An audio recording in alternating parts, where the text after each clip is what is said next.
Hi hello നമസ്കാരം വിനീസ് കിച്ചണിലേക്ക് എല്ലാവർക്കും സ്വാഗതം. ഇന്ന് നിങ്ങൾക്കൊരു വളരെ ട്രഡീഷണൽ ആയിട്ടുള്ള ഒരു റെസിപ്പിയാണ് കാണിച്ചു തരാൻ പോകുന്നത്. പുഴുങ്ങൽ അരിശി സേവയുടെ കൂടെ അല്ലെങ്കിൽ ഏത് സേവയുടെ കൂടെയും ഇടിയാപ്പത്തിൻ്റെ കൂടെയും കഴിക്കാൻ പറ്റുന്ന ഒരു അടിപൊളിയായിട്ടുള്ള ഒരു മോർ കുളമ്പ്. ഓക്കെ, വരൂ നമുക്ക് ഉണ്ടാക്കാം. അപ്പോൾ തേങ്ങ എടുത്തിട്ടുണ്ട്. അതിൻ്റെ കൂടെ തന്നെ കുറച്ച് നല്ലോണം എടുക്കുക തേങ്ങ. അതിൻ്റെ കൂടെ തന്നെ കുറച്ച് ഇഞ്ചി, അതേമാതിരി പച്ചമുളക് എരിവിന്. ഞാനിവിടെ തിക്കനിങ് ഏജൻറ്റായിട്ട് യൂസ് ചെയ്യുന്നത് പൊട്ടുകടലയാണ്. നിങ്ങൾക്ക് അരിപ്പൊടി യൂസ് ചെയ്യാം, അല്ലെങ്കിൽ കടലപ്പരിപ്പ് കുതിർത്ത് വെച്ചിട്ട് യൂസ് ചെയ്യാം. ഞാൻ തൈരിൽ തന്നെയാണ് അരയ്ക്കുന്നത്. പൊതുവേ ഇതിനെ വെള്ളത്തിൽ അരച്ചിട്ട് തൈരിൽ കലക്കുകയാണ് ചെയ്യുക. എനിക്കിഷ്ടം തൈരിൽ അരയ്ക്കണതാണ്. ഇനി നമുക്ക് കുറച്ച് തൈരെടുത്തിട്ട് നല്ലപോലെ ഒന്ന് കടയാം. ഈ കടഞ്ഞതിലേക്ക് നമ്മൾ അരച്ചു വെച്ചതിനെ നമുക്ക് ഒഴിക്കാം. എന്നിട്ട് നല്ലപോലെ അതിനെ മിക്സ് ചെയ്തിട്ട് കുറച്ച് വെള്ളമൊക്കെ ഒഴിച്ച് മോര് കൂട്ടാൻ്റെ പരുവത്തിലാക്കുക. ഓക്കെ, ഇനി നമുക്ക് കുറച്ച് വറുത്തിടണം. അതായത് ഇത്രയേ ഉള്ളൂ കേട്ടോ, സിമ്പിളാണ്. കടുക്, വറ്റൽമുളക്, അതേമാതിരി വലിയ ഉള്ളി, ചെറിയുള്ളി വേണമെങ്കിലും യൂസ് ചെയ്യാം. അതിനെ ചോപ്പ് ചെയ്തിടുക. അതേമാതിരി കരിവേപ്പില, ഇതെല്ലാം കൂടി ആക്കിയിട്ട് നല്ല പോലെ ഒന്ന് മൂപ്പിച്ചെടുക്കുക. ഞാൻ ഇത് ചെയ്തപ്പോഴാണ് ഓർത്തത്, ഈ മോരുകൂട്ടാൻ തിളപ്പിക്കണമല്ലോ, ഞാൻ എടുത്ത പാന് ചെറുതായിന്ന്, അതുകൊണ്ട് ഞാൻ ചീഞ്ചട്ടിയിലേക്ക് മാറ്റിയിട്ടുണ്ട്. നല്ലോണം ബ്രൗൺ ആവണ സമയത്ത് നമ്മൾ കലക്കി വെച്ചിരിക്കുന്ന നമ്മുടെ ആ തേങ്ങാ മിശ്രിതവും എലോങ് വിത്ത് നമ്മുടെ തൈര് കടഞ്ഞതും കൂടിയിട്ട് ഇതുപോലെ അതിലേക്ക് അങ്ങോട്ട് ഒഴിച്ചു കൊടുക്കുക. ഇനി നിങ്ങൾ കൈയെടുക്കാതെ ഇങ്ങനെ ഒന്ന് ഇളക്കണം, ബിക്കോസ് തിളച്ച് കഴിഞ്ഞാൽ പിരിയും. അതുകൊണ്ട് തന്നെ നമ്മൾ നല്ലപോലെ ഒന്ന് ഇങ്ങനെ ഇളക്കിക്കൊണ്ടിരിക്കുക. ലൈറ്റായിട്ടൊന്ന് ചൂടായി എന്ന് കാണുന്ന സമയത്ത് ഉപ്പിട്ട് കൊടുത്തിട്ടില്ല, ഉപ്പിട്ട് കൊടുക്കുക.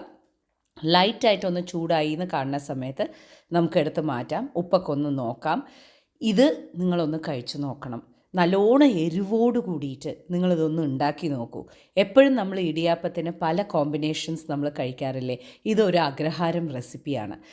ബ്രാഹ്മിൻസിന് അതായത് കൽപ്പാത്തി ആ ഭാഗങ്ങളിലൊക്കെ നമ്മൾ ഭയങ്കരമായിട്ട് കഴിക്കുന്ന ഈ ഒരു കോമ്പിനേഷൻ നിങ്ങൾ എന്തായാലും ഒന്ന് കഴിച്ചു നോക്കണം.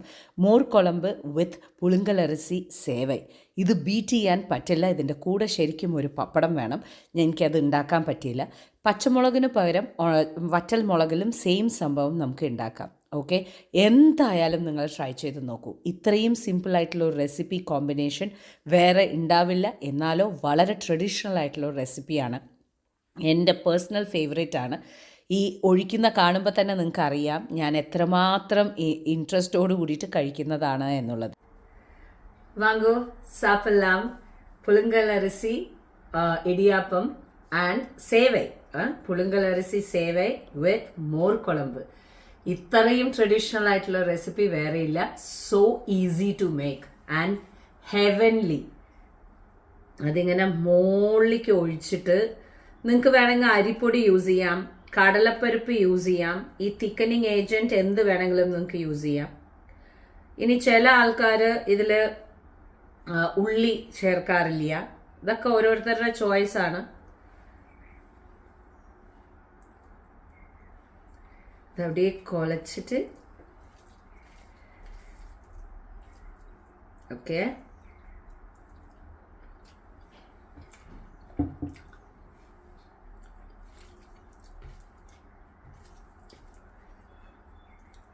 It is heavenly, guys.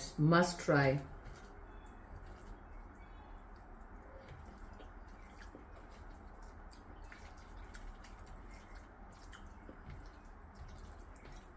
ഇതിൻ്റെ കൂടെ ശരിക്കും ഒരു പപ്പടം വേണം.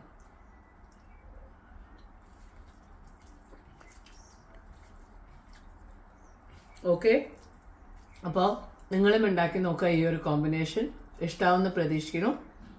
വീണ്ടും നമുക്ക് കാണാം. Till then, take care and bye-bye.